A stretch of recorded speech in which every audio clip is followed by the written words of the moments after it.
starting with a very quick recap of where we'd got to, we have looked at general definitions of oxidation and reduction in terms of oxygen, hydrogen and electrons.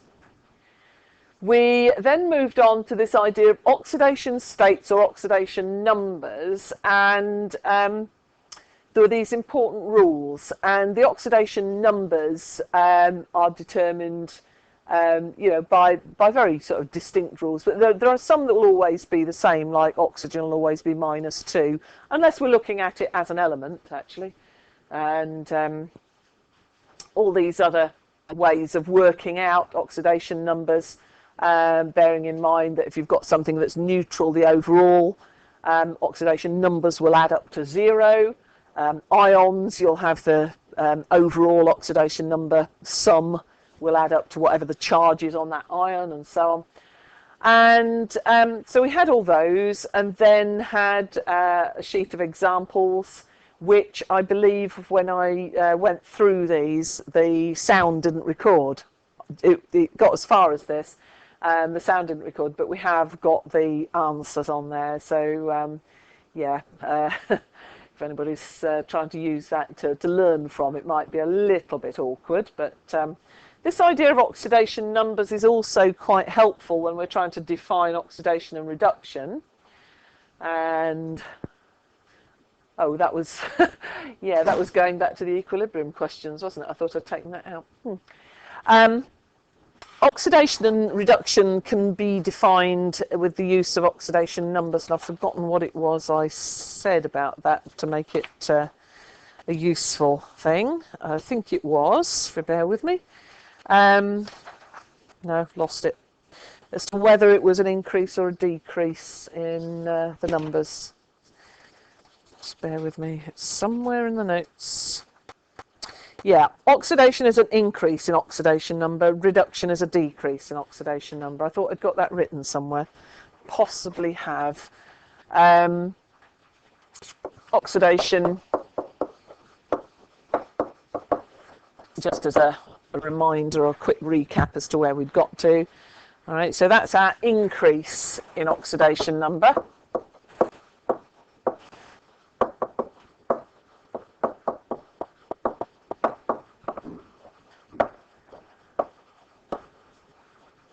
And reduction, therefore,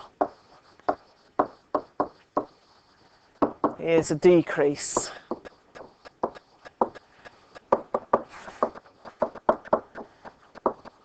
In oxidation number.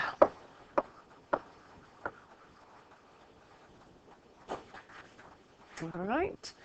Now, of course, these do get complicated, because if you're adding and taking away electrons, if you're adding negatives, if you're taking away negatives, depending on where you start, if you start with a positively charged ion or a negatively charged ion, then you've got to be a bit careful with the basic arithmetic of the signs, haven't you? So if you've got an ion that's, say, +3, then if you increase its oxidation number, all right, you'd be going to +4. If you decrease it, you'd go to +2.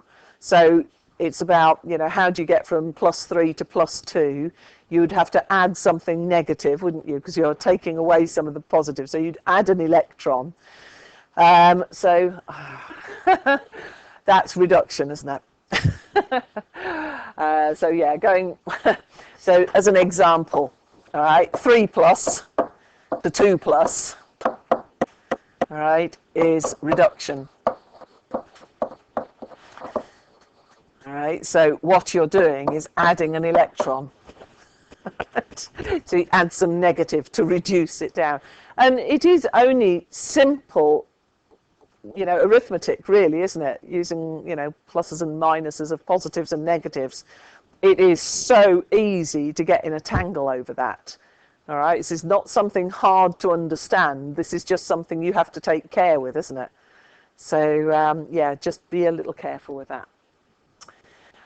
Okay, so that was pretty much as far as we'd got. Now, the plan for this afternoon is, first of all, I want to give you some Well, there are multiple handouts, rather like I did last time. Now, I don't know if anybody used them last time, but I do find with chemistry that textbooks are quite useful. And it's not something you may have fallen back on, but if I'm going to look something up to prepare for teaching, I tend not to go to the internet. I go to the internet for biology, but I go to textbooks for chemistry. I go for standard A-level textbooks because I'm sure of the level and of the explanations in that. So obviously ChemGuide is also a fallback in many situations, but I've copied out 3 chunks of textbook just to give you some reference material. If you don't use it, it's up to you, but these are quite handy. They will take you right through what we're doing. It's not just what we're doing now, but I just want to make sure that you've got them. So it talks about things like redox reactions, electrode potentials, and redox equations. And so these are things that we're working up to. So I'm going to give you those shortly. And then the next thing that we're going to go on to is a little bit of practical work. And it's very simple practical work. Looking at the strength of reactions between, well, there's 2 bits to it. There's between metals and an acid. Now, we've done acid plus metal, haven't we? What do you get if you react an acid with a metal? Sarah? Anyone? Well, what defines an acid? Hydrogen, yeah. So we get hydrogen, and you get the salt that goes with it as well. So something like magnesium and hydrochloric acid, you did that not so long ago for the rates of reaction, and you get magnesium chloride if it's hydrochloric acid plus hydrogen given off, and you collected that in the gas syringe, I think that one. So you're going to try reactions between a number of metals and an acid, and you have to try and judge which ones are reacting more readily than others. Now, this is only a very, very rough sort of way of working out which metals are more reactive than others. You are also going to try reacting metals with solutions of other metal salts. And so what you're looking for there is, well, can you remember what sort of reaction if you were to react, let's say, magnesium with copper sulfate? What might happen there?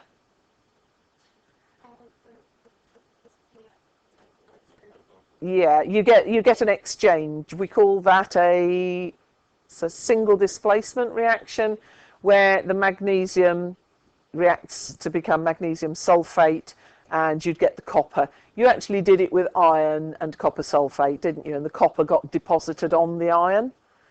Now, why is it then that you could do that? But if you were to put copper into iron sulfate, you wouldn't get the reverse thing happening. You wouldn't get iron being deposited on the copper. So what it actually means is that one of those 2 metals, the iron or the copper, has a preference, if you like, or has a greater tendency to be ions, and the other has a greater tendency to be the element. Now, out of those 2, if you from that little piece of information, which one out of copper and iron do you think has the greater tendency to be ions?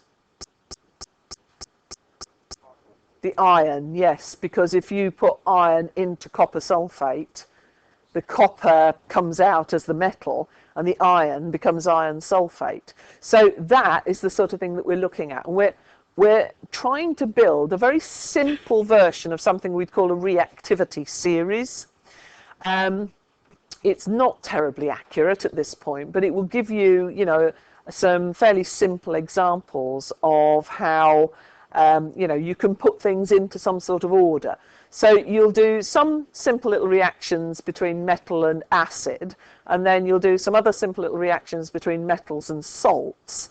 And from the 2 of those, you might then be able to suggest a possible order of reactivity, that some metals are much more reactive than others, and so you could actually put them in a sequence. So some are much more likely to give up their electrons than others. Now, what that's going to lead us to is the fact that if you effectively sort of connect up two of these, then if one is more likely to give up its electrons than the other, then we can actually get electrons flowing from one place to another, and hey, we make electricity. And this is the basis of a battery, that not all metals are equal when it comes to giving up electrons, and the flow of electrons is electricity. So, you know, if you connect up two metals, you would do it in equilibrium with a solution of their salts, then yeah, that's the direction that we're heading in. All right. So I'm going to give you two instruction sheets for these. One of them is a standard Royal Society of Chemistry instruction sheet, and that's the reactions between metals and their salts. And what you're going to use for this is one of those little plastic dimple trays, the tray with the little dishes, you know, the little dents in, and you can put the solutions in and the metals in, and you can, you know, you can have all combinations. So that's for the metals and their salts. The other sheet that I'm going to give you is actually off, I'm trying to think what the website's called, Creative Chemistry. And this is, it says at the top, reactions of metals with dilute hydrochloric acid, emergency results. Now, that's because this was put on there by a teacher called Nigel Saunders to provide some results for students to use in a GCSE chemistry coursework. But the basis of it is that you look at the reaction between metals and acid, and the results are actually on here. So you might think, well, why are we going to do it then? But you can, you know, you can just follow the instructions as an emergency plan on one side, because obviously students are supposed to have designed their own and carried it out. But yeah, you know what GCSEs are like. And so it's a matter of trying all the metals with hydrochloric acid. You can try them cold. You can try them warmed up, although I don't, you know, I'm not really bothered about you warming them up, because you can get that information from the back. I mean, if anybody does want to heat up acid this afternoon, then you can. Yeah, between those two separate little practicals, you should then end up with a selection of results where you can say, well, this one reacted more than that one there, but this one reacted better than that one there, and you juggle them around a bit. And you haven't got exactly the same metals in both of them, but you should be able to come up with just a simple reactivity series out of that. If we have a look at what results you got for the two separate sets of reactions, then, if you were to put the metals in combination with the salts, the solutions of the salts of the others. How many did you have? You had 4 for that one, didn't you? What was the most reactive then? Magnesium. And then could you organise the others into a sequence at all? We put zinc next. Zinc next, okay, then, yeah, and then, what was it, iron, the other one? I couldn't remember. I thought you had copper in that one. No, what did you? copper and lead. That's okay. We've got them mixed up, haven't we? What was the ones? Which ones were with copper and lead, not aluminium and? No, right. Copper and lead. As I went through those, I thought, no. In that order? Okay. Yeah. Copper and lead about the same. Yeah. Okay. So we'll put them side by side, perhaps, rather than separate them. Okay, so we know that, you know, in terms of reactivity, there is a difference. If you reacted the metals with the acid, then, did we have a sequence for that? Again, I'm assuming magnesium at the top. Yeah? Now what? Aluminium or zinc? Anybody got a preference? You reckon? You think aluminium? Oh, we'll have to put them together, won't we? Okay. So they're sort of fairly. Then iron, yeah. Okay. Then and lead right at the bottom. So you didn't do lead, okay? Because I said you could. Slight fizz when it's warm. So actually we could. Right. So we could actually put lead in there. Yeah. Yeah. But absolutely nothing with copper. No, that's good. that's giving us a quite a good sequence actually there.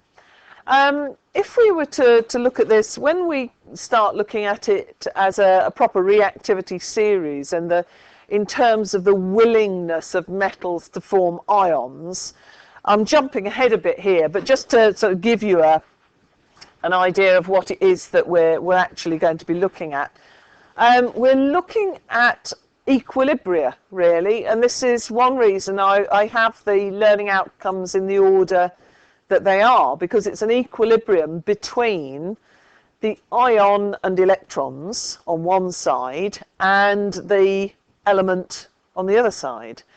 So you've got, for example, that in equilibrium with that. Okay.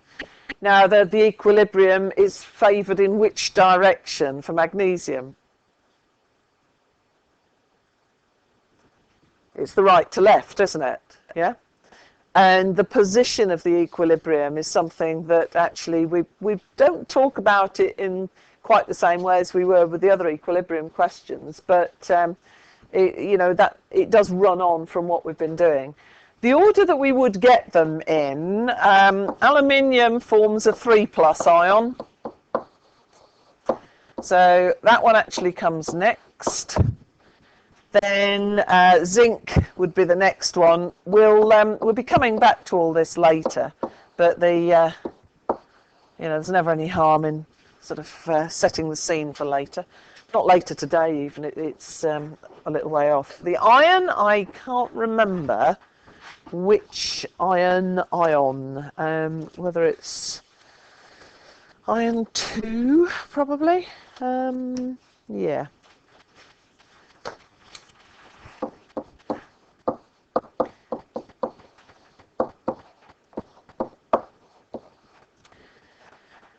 Then the lead.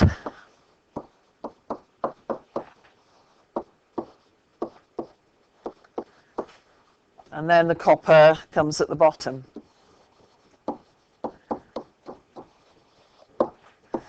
Now, again, just to jump ahead a bit, if we were to include hydrogen in this list, which I know would be a bit odd because you wouldn't be reacting hydrogen with an acid, but if we were talking about hydrogen and hydrogen ions, whereabouts on this list, because you can treat hydrogen rather like a metal.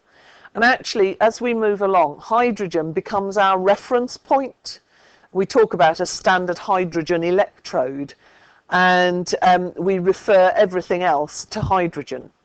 The hydrogen equilibrium would actually come in there. Now, that should then tell you why it is that everything above that reacts with an acid and everything below it won't. And that's because that's where the hydrogen equilibrium is, that anything above hydrogen has a greater tendency to become ions than the hydrogen does. All right, but below that, the hydrogen has the greater tendency to stay as ions. So, because hydrogen being the indicator of an acid. So I have jumped ahead somewhat with that, but it's just a useful little introduction to it. So what we would call this is a reactivity series.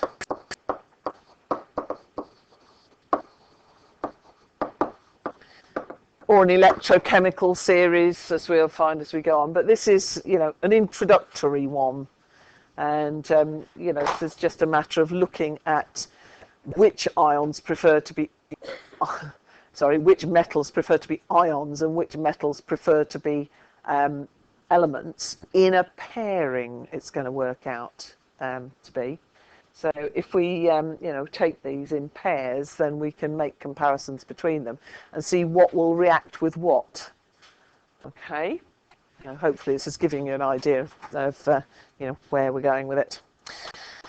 Okay, now we have this idea then of these are little redox equilibria, but these are only for single metals, and obviously a reaction involves reactants, doesn't it? So we're usually putting together two of these at least to see what's reacting with what, and we will be having to work out which direction a reaction will go in. And that's what I was saying earlier, that if you put an iron nail into copper sulfate, well, the iron has the greater tendency to be ions than the copper does. So the copper comes out of the solution and deposits on the iron. Yeah? Yeah. Well, there's the copper. Do you mean? When you did we dropped the iron nail went into the copper sulfate, and you got the orange deposit on the surface, orange powder, and that was the pure copper coming out of the solution, because the copper is further down this list, so the copper is less reactive. So you could work out, I could say to you, well, if you were to put, now looking at your list of results, you could work out if we put magnesium metal into a solution of a zinc salt, well, the magnesium has the greater tendency to be ions, so they'd swap round. But if you put zinc into a solution of a magnesium salt, well, the magnesium actually has the greater tendency to stay as ions, so that won't react. So we can work out what reactions will happen and what won't.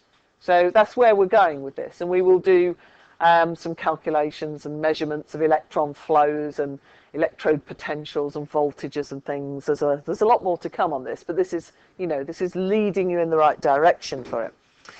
Now, what I'm going to give you next is we're now heading on to redox equations. Now, a redox equation really is just describing what happens to components, reactants, if you like, when you put them together. In terms of the important ions, remember that you might have other ions involved which are just spectator ions that don't actually change. And if we were to look at what you've just done between the metals and their salts, well, the negative ions weren't changing. Those were just spectator ions. So if you were putting magnesium into copper sulfate, you could write let's just continue this down there. You could write enough at the top of the board. Those two together, if you like. But what was happening if you were putting the magnesium into the copper sulfate? Then the magnesium was going that way, wasn't it? You've got to remember the electrons in this. Whereas the copper was going this way.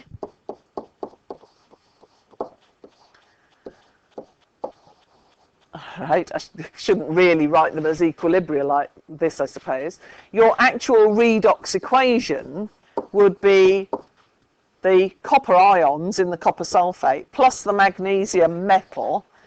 We can just do it as a reaction because we know it's going this way, resulted in magnesium ions and copper, the element. Because if we add those up, the electrons on each side, of course, will cancel out. Okay, so that now is a redox equation. Although these get a lot more complicated because we have to balance them in acidic solutions and alkaline solutions and all sorts coming up. But I just want to start you off with some simple examples balancing redox equations, just with pairs of ions here. So let's work through the first one that's on this sheet, and then I can let you have a go at the other ones. So number one on the sheet, let's do this in another colour. Number one, we have to convert zinc into zinc ions as iron 3 plus is converted into iron 2 plus. Okay. Now, the easiest way to do this is to fill in the electrons as I've got up the board really here. So I would personally write that the zinc is becoming zinc 2 plus and 2 electrons. That completes that one.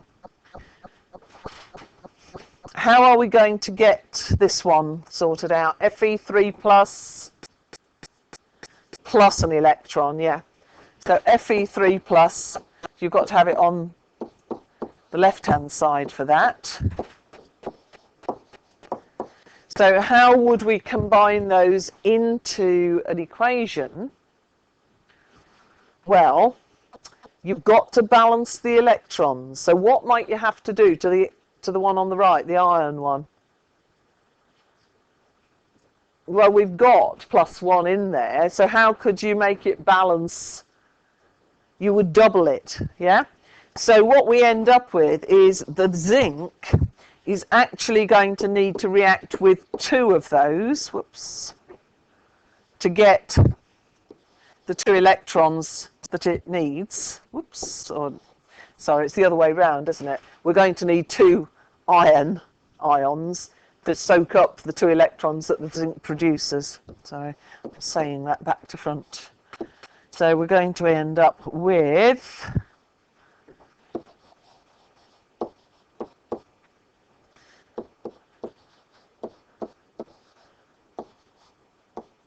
does that make sense?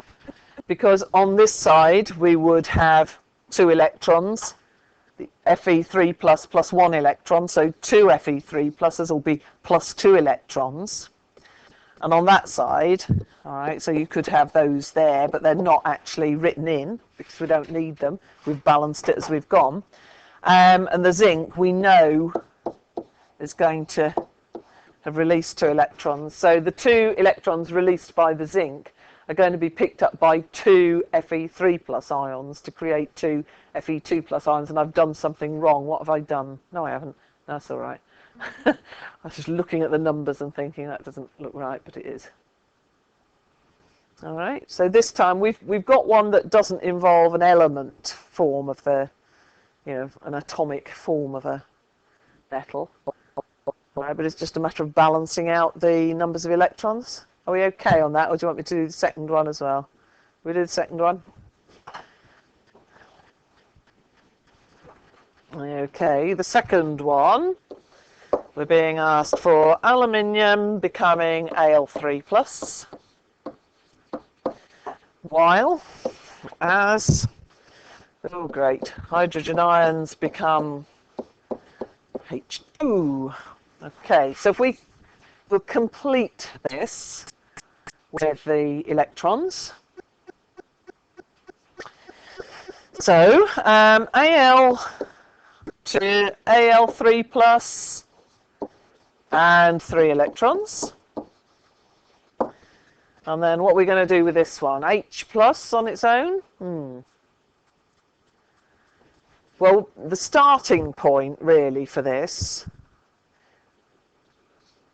we'd need my starting point would actually have to be 2 H plus 2 electrons gives us H2, yeah?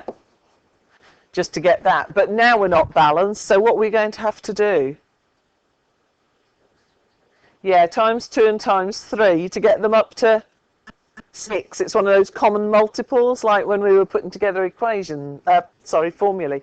So the aluminium will need to be multiplied by 2. So 2Al, I haven't really got enough. I just wanted to put in all the working for this so that you could see where it was all happening. And so we have a total of 6 electrons involved there now. And so similarly, if we multiply the other side by 3, we have 6 hydrogen ions. There's 6 electrons again and 3 molecules of hydrogen. Hopefully that's going to then turn into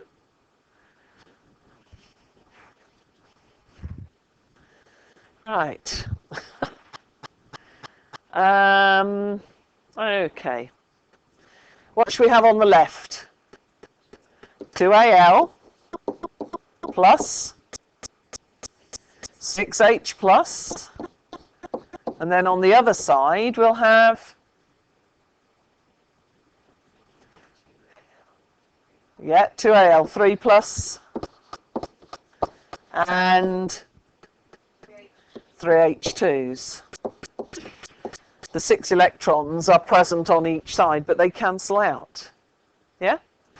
So what we've actually described there is aluminium reacting with an acid, isn't it?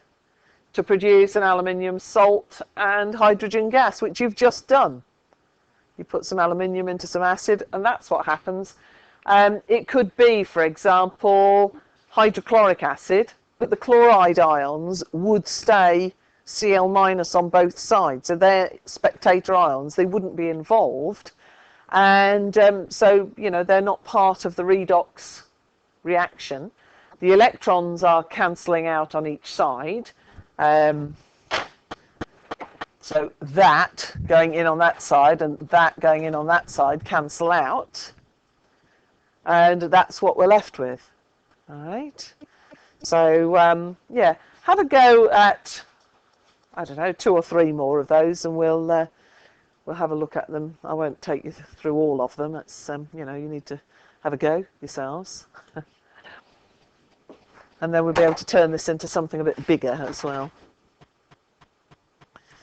I assume number 3 isn't too bad, but number 4 then is slightly tricky. Let's see. Right, so we're saying SnO2. No, we're not at all. We're starting with Sn. What's Sn? Sn is tin. Yeah. So tin to tin oxide.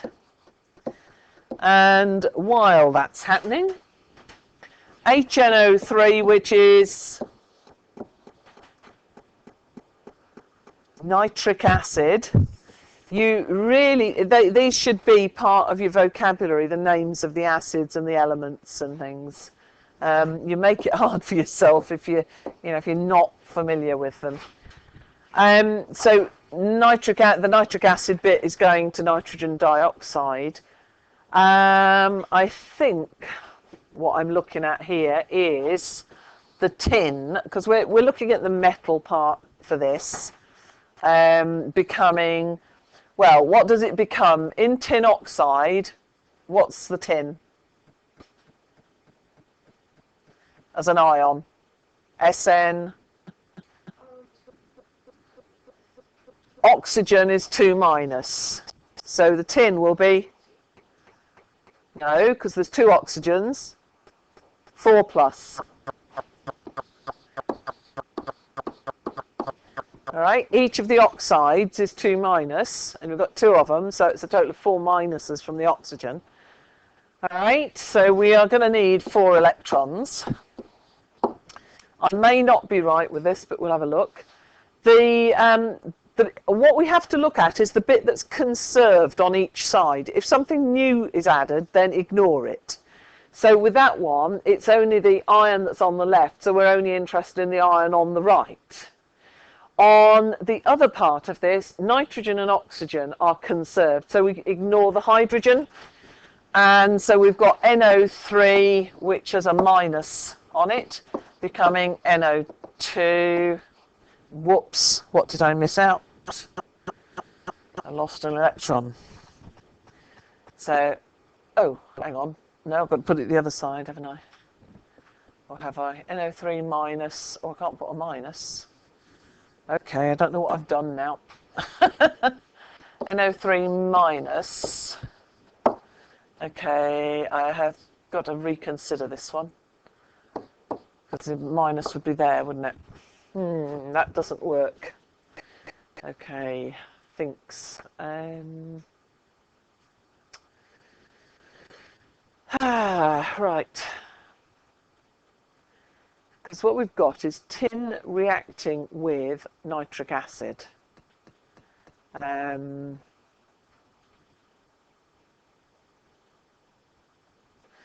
Right, let's put this on pause while I think about it. I will work on that one. All right. So to be continued. All right. Yeah, there's no point in me sort of faffing around and making a pig's ear of it when I just need to sort of sit down and think about it properly. It's yeah, it's one of the more tricky ones to get the starting point right. What I'm going to do is to move on to the full redox equation approach, and then we'll probably find actually that becomes an easier thing to do. And what we usually have to do is use half reactions or half equations to balance redox reactions, and we have to introduce additional hydrogen ions to get rid of oxygen, which I have a feeling is what's happening here, and then add water to get rid of the hydrogen and the oxygen that we've combined together. And yeah, I'm sorry, my mind's just hit a bit of a brick wall with that one.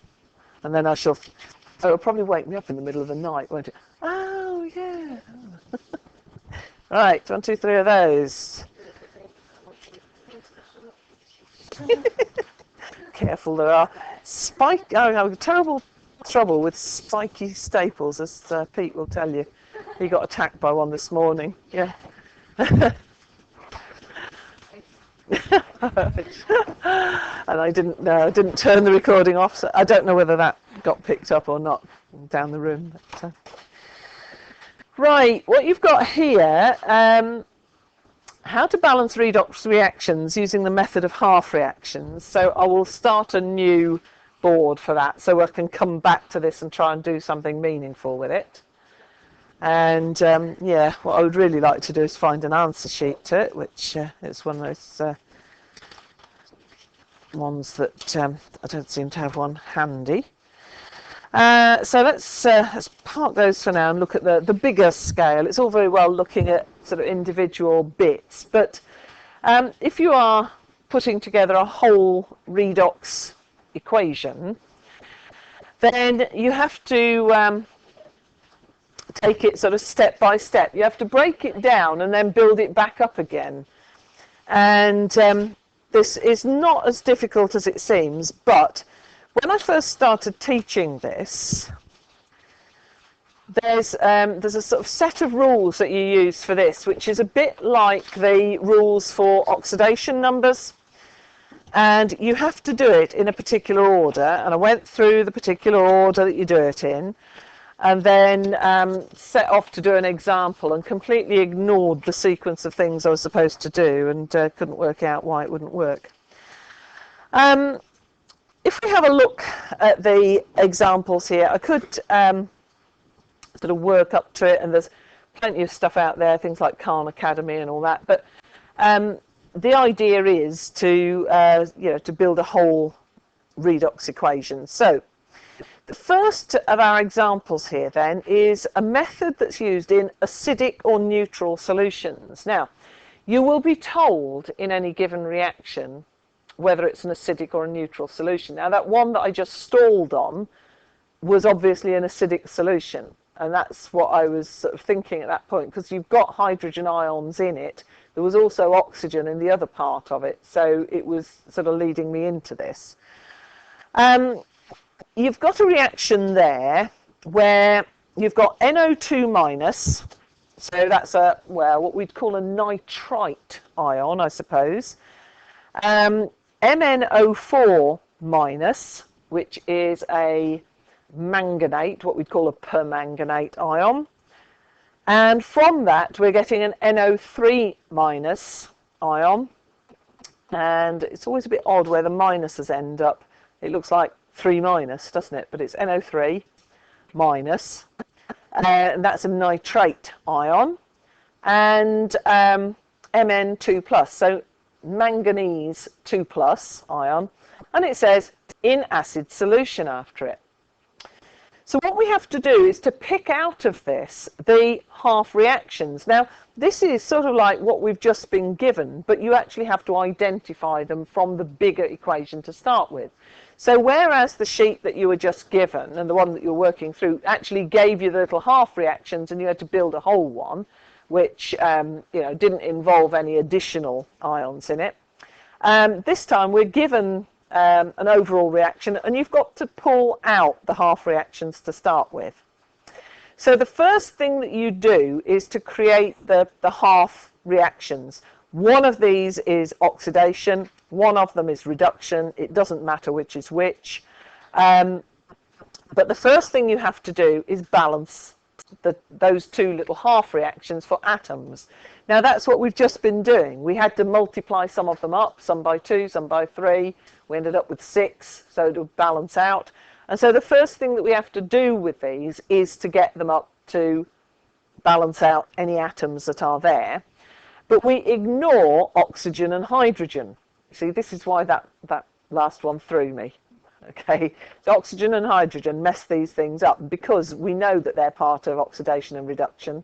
You see, that's where the problem starts. So to start with, we look at this and we've got NO2 minus becoming NO3 minus. Now, ignoring the oxygen, we balance that bit for nitrogen, so we don't have to do anything.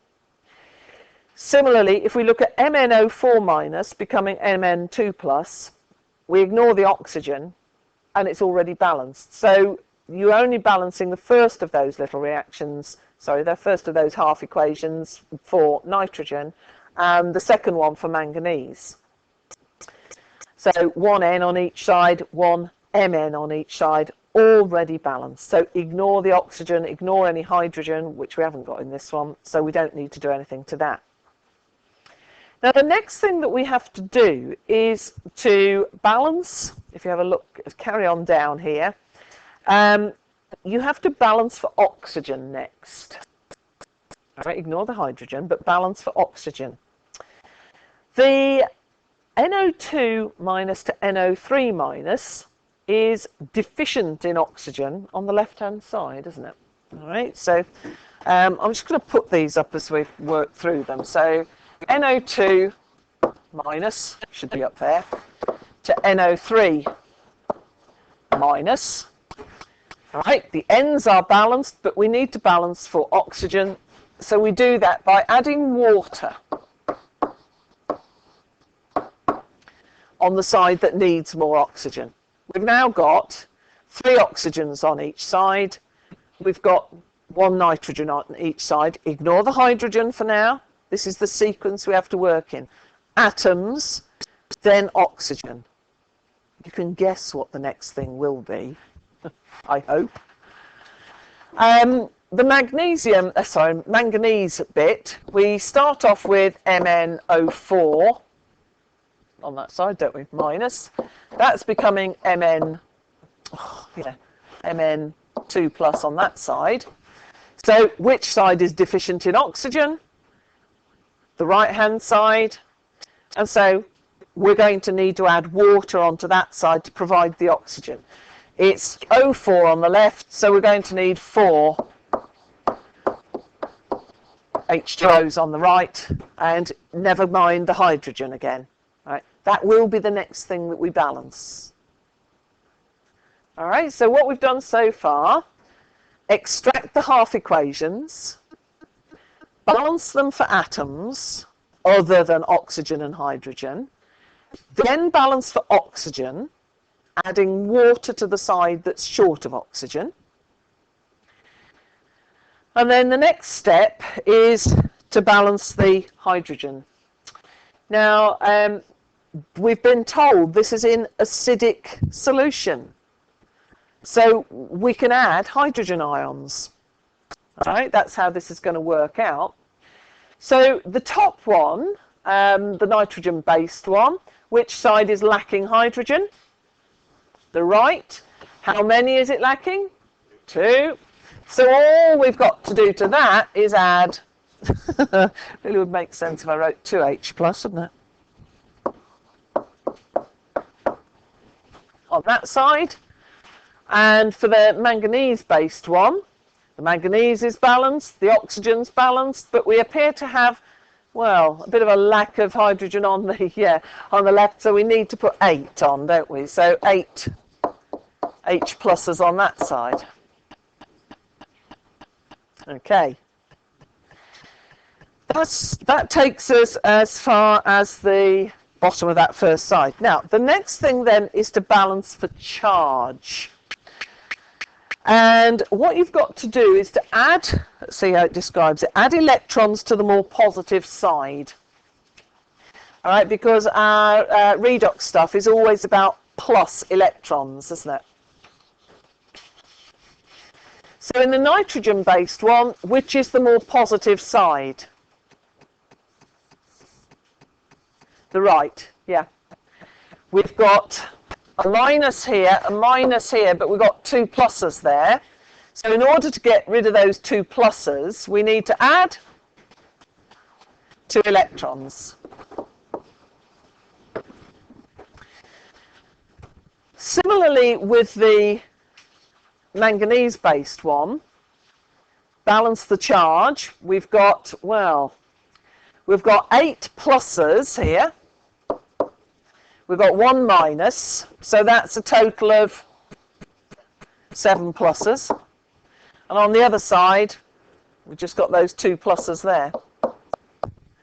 How are we going to balance this out? 5 electrons on the left, yeah. Okay. So we've now balanced the actual atoms, the oxygen, the hydrogen and the charge, but you couldn't make these two fit together quite as they are, because the top one produces 2 electrons, but the bottom one requires 5. So we're going to need to do a bit of multiplying, aren't we, to actually make these match. So what would be our common multiple, our lowest multiple? 10 is what we want to get to. So we have to multiply the top one by 5 and the bottom one by 2, and fingers crossed this will produce what we need. So if we do that, I'll have to write these out separately now. So the top one we're going to multiply by 5. So we've got 5 H2Os, 5 of those. We end up with 5 of those. 10 of those, and 10 electrons. Yay. Right, let's use a different colour so we can keep these separate. Now I'm going to multiply the manganese one by 2. Not surprisingly, I will go over some of this again tomorrow. So we, by 2 all the way through, 10 electrons. What am I multiplying by 2? Sorry, lost the plot completely. 16 of those, 2 of those. Stop me if I make a mistake, it's perfectly possible. 2 of those, and 8 of those. Right. Now we could just write all of that out and then do some cancelling, but the board isn't wide enough. So I think what I'm going to do is cancel before we actually even start. So what's the most obvious thing that we should cancel out? It's the electrons, yes. That was the whole point of getting to that state, wasn't it? All right, hopefully they haven't actually taken you through all of this, I don't think. So that going in cancels with that going out. Well, that's a start, isn't it? What are we left with? What else could we cancel quite easily? We've got some water that could be cancelled, haven't we? And some hydrogen ions as well. So let's start with the water. So we could lose these from here, and that, yes, that will leave us, we'll lose 5 from over here, so we're left with 3. And what about the hydrogen ions? We've got 16 that side, 10 that side. So yes, we can lose those completely and just leave ourselves with 6. What we should now have is a redox equation, if we add that lot up. So let's have a look. We've got, I'll put the H pluses in first, 6 of them, plus 5 NO2 minuses, plus a couple of those. Alright, and I've not run out of space yet, which is something. 5 NO3 minuses, 2 Mn2 pluses, and 3 H2Os. Hopefully that is what they've got in the handout. Oh joy, I got it right. And then you check that at the end to make sure it's still balanced for atoms and charge, because it's quite easy to lose something or multiply something on the way. But that then is our full redox equation. All right. Ultimately, this is used for predicting what will react with what. All right. It's just about tracking where electrons are going at the moment, and then we've got, eventually we'll be able to work out where they're most likely to go. And yeah, so that is a start. All right. We've got the other option, that's for acidic or acidic or neutral solutions.